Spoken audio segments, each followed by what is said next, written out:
네, 이제 11월 둘째 주 금요일 장도 마감이 다 돼가고 있습니다. 11월 셋째 주를 준비하는 위클리 핵심 전략 가보도록 하죠. 동양증권 투자전략팀의 김주형 팀장이 연결돼 있습니다. 안녕하십니까? 예, 안녕하십니까? 네, 뉴욕 증시 이틀 동안 아주 시원하게 떨어졌군요. 근데 이 떨어진 이유를 보면 역시 재정절벽이라고 하던데요. 재정절벽의 가능성, 너무 투자자들이 과도하게 반응하는 것은 아닌지 어떻게 보십니까?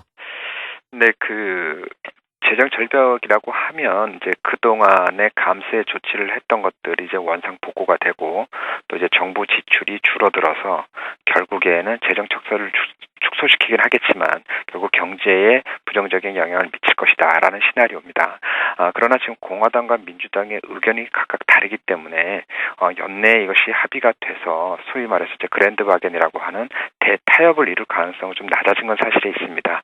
그러나 끝까지 대립을 하면서 경제가 심각한 충격을 받을 때까지 이 정치권의 협상이 무산되겠느냐 아니면 극단에 가서는 어느 정도 합의점을 찾겠느냐라는 상식선에서 생각을 해본다라고 하면 원하는 만큼 연내에 해결은 되지 않겠지만 연초에는 양당 간에 어느 정도 합의점을 찾아가서 이 재정 절벽에 대한 위험을 좀 최소화시켜 나가지 않겠느냐 이제 이렇게 기본적으로 이제 판단을 하고 있습니다.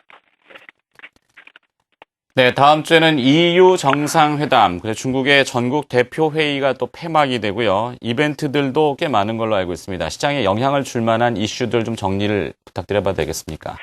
네, 일단은 12일입니다. EU 재무장관 회담이 이제 예상이 되어 있고요. 이제 여기서 이제 어떤 얘기들이 오고 갈 텐데요. 그 중에서 스페인이 당장 구제금융 실천할 가능성은 이제 낮아진 상태고요. 남은 숙제는 이제 그리스의 추가 자금 지원을 이제 결정을 해야 됩니다.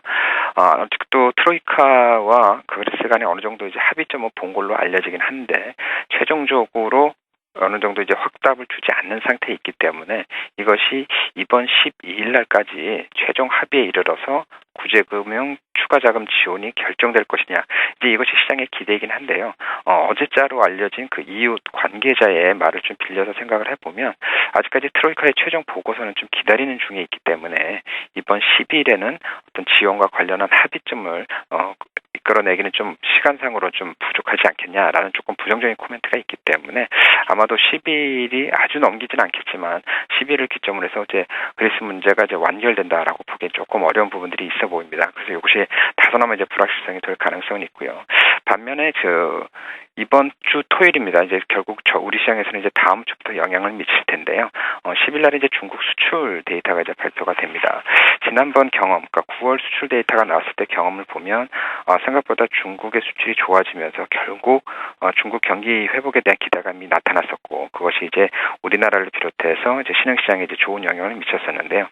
이번에 나올 10월 데이터도 지난 9월보다 조금 높아진 수출 증가율이 한 10% 정도 예상을 하고 있습니다. 그리고 이 10%가 중국 정부가 연간 목표치를 세고 있는 수준이기 때문에 10%라는 수준을 도달하게 되면 어느 정도 글로벌 경제에 좀 긍정적인 뉴스로 작용할 가능성이 있지 않겠냐 보여지고요. 미국도 소매 판매라든가 산업 생산 같은 기본적인 경제 데이터들이 다음 주에 나오기 때문에 오히려 이런 유로존에 있는 이슈나 이런 것들 이벤트보다는 결국 미국과 중국의 경기 펀더멘털에 대한 뉴스를 좀 관심 있게 보시는 전략이 맞지 않겠냐라는 판단입니다. 네, 시청자분들은 이제 다음 주 국내 증시는 추가 조정을 받을 것인지 아니면 반등이라도 좀 할 수 있는지 이것이 궁금해 하시는데요.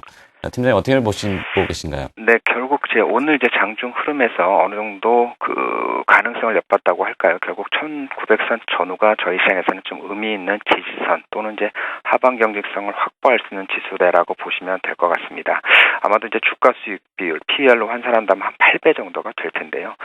작년에 엄청난 공포 속에서도 기록했던 게 한 7.9배 정도라고 하면 한 8배의 현 수준은 가격적으로 분명히 메리트가 있다라고 봐도 될 것 같고요. 따라서 이제 1900선 이하에서는 어느 정도 주식을 매수하는 관점에서 접근하기 좋겠다라고 판단이 되어집니다.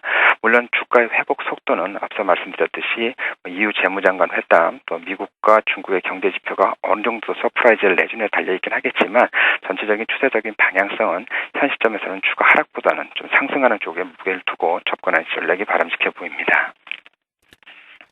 네, 요즘 지수하고 종목이 따로 움직이는 경향이 뚜렷합니다. 개별 종목 장세 좀 더 연결될 거라고 보십니까? 사실상 저는 이제 개별 종목 장세는 아닌 것 같고요. 분명히 이제 컨셉을 찾아야 되는데 그 컨셉을 어떻게 보느냐에 따라서 좀 차이가 있는 것 같습니다. 근데 저희가 지금 여러 가지 이제 접근을 하다 보면 결국에는 향후에 기업의 이익 성장률이 높은 업종들이 주가 수익률도 괜찮고 상승 기조를 유지한다고 보시면 될 것 같습니다. 그래서 최근에 시장을 주도하고 있는 이 전자부품이나 디스플레이를 중심으로 한 IT 업종이 여전히 관심권에 두셔야 될 종목들이라고 보여지고 있고요. 이 이외에 그 경기와 관련해서 기업 실적의 호전이 기대가 되는 업종들이 통신 서비스 그리고 소프트웨어와 SI 업체 등을 꼽을 수가 있습니다. 그래서 결국에는 이익 성장 높은 쪽이 결국 안정감 있는 투자 대상이 될 것이다. 이렇게 제 판단하고 있습니다. 잘 알겠습니다. 위클리 핵심 전략 동양증권 투자전략팀의 김주형 팀장이 도움 말씀을 주셨습니다. 고맙습니다. 네, 감사합니다.